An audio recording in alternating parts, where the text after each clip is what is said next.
Всем привет! С вами Школа Лакмус и я, Елена. Сегодня я вам расскажу, зачем нужны замеры и как их делать.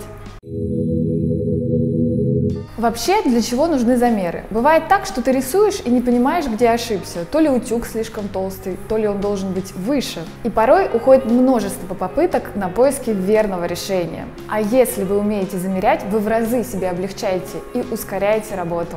Допустим, у вас есть прямоугольник, вот такой, и вам нужно его перенести на лист формата А4.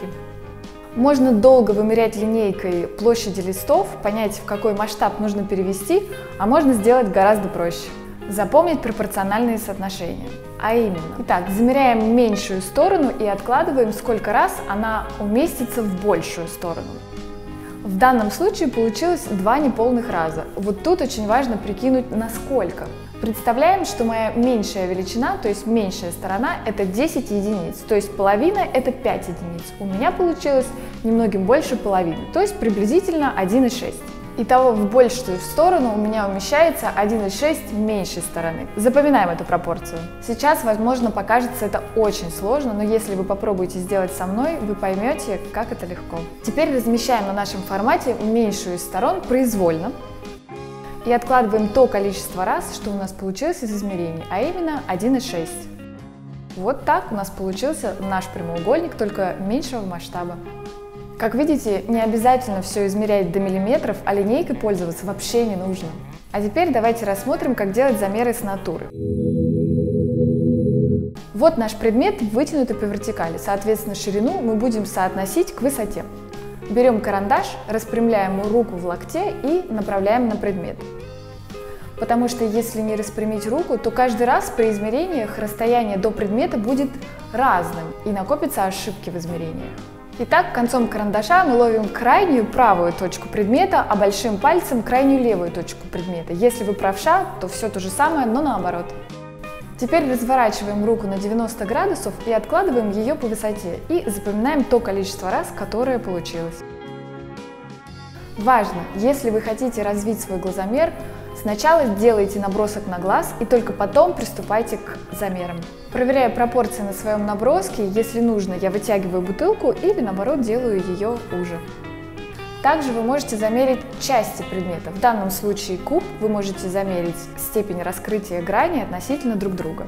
Беру меньшую и по горизонтали откладываю ее в большую. Запоминаю эту пропорцию и переношу на лист. Часто бывает, что человек замерил предмет и не знает, что делать с этой величиной. Смотрит на карандаш и не понимает, как перенести его на лист.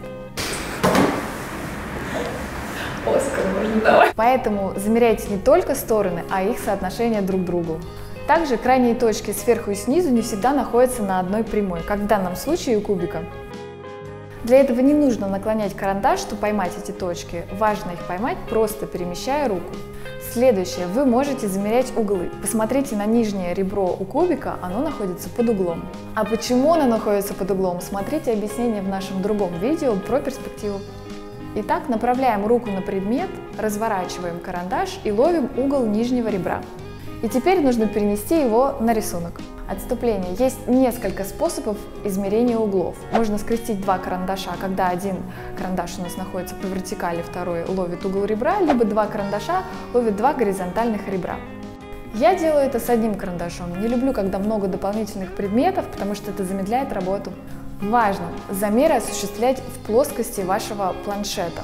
Протыкать лист и направлять карандаш вдоль грани кубика вам не поможет, потому что вы переносите объем на плоскость, поэтому замеры нужно осуществлять в плоскости. Те же самые измерения можно производить со всем натюрмортом. То есть замеряем ширину всего натюрморта к его высоте и наносим такое пятно на лист. Проверяем еще раз наши пропорции на листе, и только теперь можно осуществлять замеры отдельного предмета. То же самое можно проделать с головой. Вне зависимости от вашего ракурса вы замеряете общую ширину к ее высоте. Затем, чтобы понять, насколько развернута голова, вы замеряете от края глаза до середины носа и сколько раз эта величина уместится в остальную часть головы.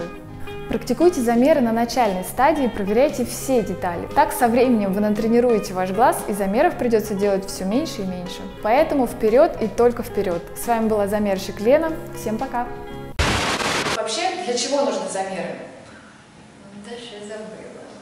И будет меньше...